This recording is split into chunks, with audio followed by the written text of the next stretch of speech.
Alexandre de Moraes cavou seu próprio fim.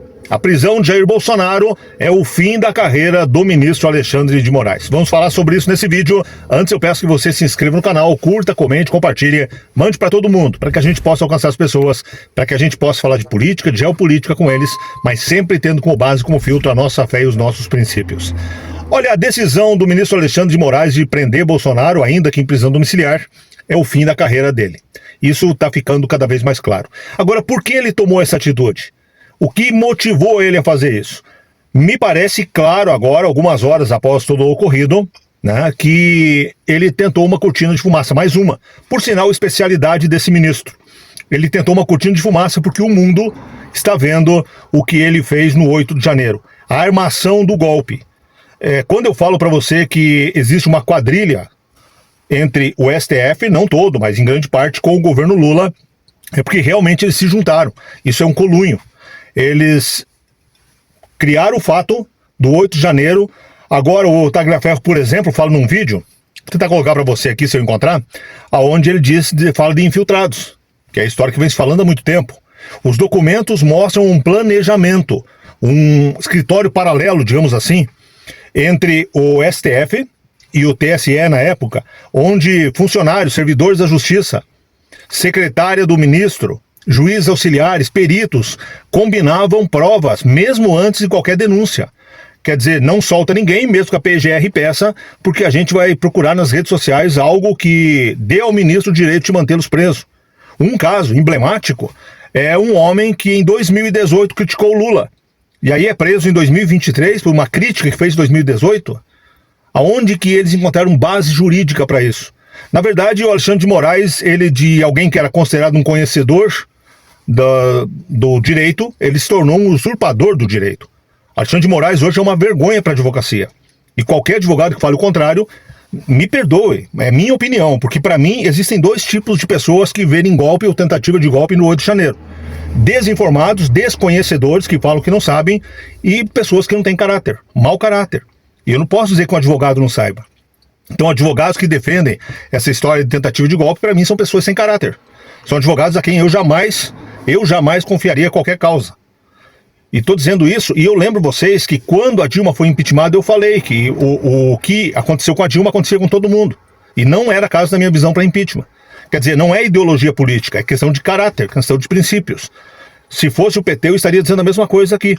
8 de janeiro é um golpe imaginário que nasceu numa mente terrível, uma mente obscura, para não usar uma outra palavra aqui, do Alexandre de Moraes.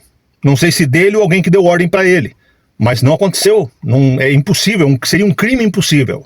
Entre outras teses que poderíamos usar aqui para provar que não houve nenhuma tentativa de golpe em 8 de janeiro. E repito mais uma vez, quem fala de tentativa de golpe em 8 de janeiro ou é um completo desconhecedor do direito, está falando bobagem, não sabe se é a mesma coisa que eu falar de pilotagem de avião ou de cirurgia cerebral, não faço ideia, então só estaria falando bobagem.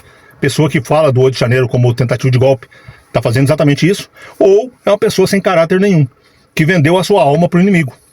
E aí, por questão de ideologia política, jogou fora todos os seus valores, né, os seus princípios. Mas o Alexandre de Moraes, voltando ao tema do vídeo, ele cavou a própria sepultura. Isso no sentido, lógico, de carreira. Porque o próprio STF está virando as costas para ele. Ontem, a Folha trouxe uma matéria dizendo que o STF foi pego de surpresa e que o STF estava contra essa prisão do Bolsonaro. Inclusive, estariam forçando o Alexandre de Moraes a voltar atrás. Ele não vai voltar atrás, vai ficar feio demais para ele se fizer isso. Voltar atrás agora e liberar o Jair Bolsonaro e permitir inclusive que ele dê entrevista, que ele fale nas redes, vai ficar feio para ele. Mas essa prisão domiciliar não tem embasamento nenhum. Existem dois tipos de prisão.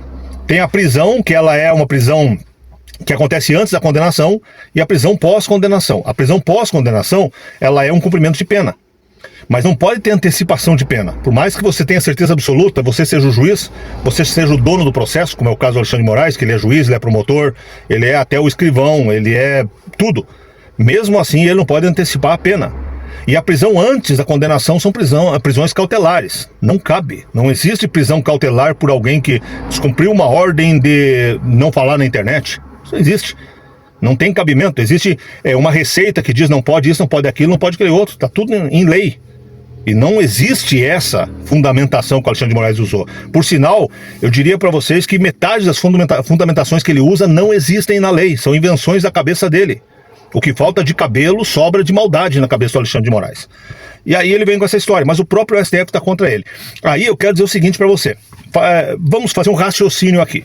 O que acontece? Ontem veio uma informação dos Estados Unidos, através do Eduardo Bolsonaro e também de pessoas próximas ao Trump, que a mulher do Alexandre de Moraes vai ser sancionada com a lei Magnitsky já nos próximos dias. O medo, o desespero dentro do STF é que sejam sancionados outros ministros, principalmente quem? O Barroso. O Barroso perdeu um apartamento de 22 milhões de reais. Quando ele perde o visto, ele perdeu o apartamento. Agora, quem tem mais a perder é o Gilmar Mendes. A vida financeira do Gilmar Mendes está toda em Portugal. Gilmar Mendes, ele passeia no Brasil, na verdade ele mora em Portugal. Tudo está lá. E agora, ele entrando na lei Magnitsky e a mulher entrando junto, ele perde o escritório da advocacia. E aí eu não quero falar sobre isso nesse vídeo, mas tem muita gente que é cliente da esposa e tem julgamento do ministro ou cruzado. Tipo, a esposa do ministro tal tem um caso que vai ser julgado com um outro ministro. E a esposa daquele outro ministro tem um caso que vai ser julgado com o esposo dessa advogada, que é outro ministro. Entenderam? É a nossa lei. Complicado, né? Mas existem vários casos assim. Agora, quando os Estados Unidos joga a lei Magnitsky contra o ministro e, possivelmente, contra a esposa, contra filhos, isso pode trazer a falência absoluta de alguns ministros, principalmente do ministro que é o grande chefe. Né? O grande chefe do STF chama-se Gilmar Mendes. Todo mundo sabe disso, tanto que os americanos sabem disso. E outra coisa é essa história. Porque o Eduardo Bolsonaro está tentando um complô contra a Trump. Gente, o governo americano é o mais bem informado do mundo. Nós sabemos, já existem, inclusive o próprio governo Lula já deixou vazar isso, que o Brasil é monitorado pela CIA. Outros casos falam que o Brasil era monitorado pelo FBI, o FBI, né? Então o governo americano sabe de tudo. Você acha que ele precisa que o Eduardo Bolsonaro vá lá contar alguma coisa para eles? Você acha que o governo é tão inocente que ele senta para bater papo e fazer fofoca? É lógico que tudo é muito estudado, tudo é muito preparado. O governo americano sabe o que está acontecendo. O Lula se tornou o garoto propaganda do lado obscuro da Terra, do lado mal do planeta, do lado ditador do planeta. E é interessante você ver alguns esquerdistas chamando o Bolsonaro de ditador. Quem apoia Maduro, quem apoia a família Castro, quem apoia o governo chinês, quem é amigo da Coreia do Norte, amigo do Irã, e aí chama o Bolsonaro de ditador. Por favor, é uma falta de vergonha na cara. Essa é a palavra, mas está acontecendo. De qualquer forma, o Moraes cavou sua própria sepultura. O STF precisa se livrar do Moraes. Dois caminhos para o Moraes. Ou vai ter o impeachment e está tudo parado lá em Brasília, ou vai ter o impeachment do Moraes, e agora o Centrão quer, porque o Centrão ele é fisiológico, ele depende de quem tem grana, e a lei Magnitsky pode prejudicar muitas pessoas com muito dinheiro no Brasil, então a pressão vai ser grande sobre o Centrão, e o Centrão sobre o STF. E um outro detalhe, dentro do próprio STF, se o Moraes não for impeachmentado, o próprio STF vai jogar ele para escanteio. Você percebeu que tem alguns ministros que você não ouve nem falar? Por exemplo, o próprio Nunes Marques, você não ouve falar dele. A Carmen Lúcia, ela só aparece para falar bobagem, porque cada vez que ela aparece é 2, 3, não pode a ditadura, não pode a censura, mas só dessa vez. Aí ela volta e fala que tem 213 milhões de pequenos ditadores. Ela só aparece falar bobagem e aparece falar bobagem uma vez cada 6 meses. Então tem vários ministros que estão colocados para escanteio dentro do próprio STF.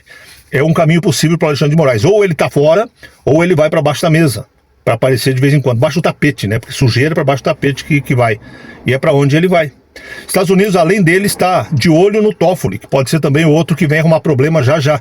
Toffoli pela questão aí das provas que foram anuladas, das delações anuladas, do dinheiro, as multas que deixaram de ser pagas pelo Dias Toffoli, o amigo do meu pai. Mas a situação é essa. Apenas um comentário, um bate-papo com você, um bate-papo de amigos, que eu espero continuar agora nos comentários. Fala aí o que você acha de tudo isso e faço questão de responder você. Eu respondo todos os comentários. A minha intenção aqui é conversar com você. Não é vir dar aula para ninguém, porque eu não sei mais do que ninguém. É apenas um bate-papo entre amigos. Então, coloca para mim aí a tua opinião. Coloca para mim o que você pensa, o que você acha, o que você espera. Grande abraço, beijo no seu coração. Deus abençoe muito você, sua casa, sua família e até o próximo vídeo.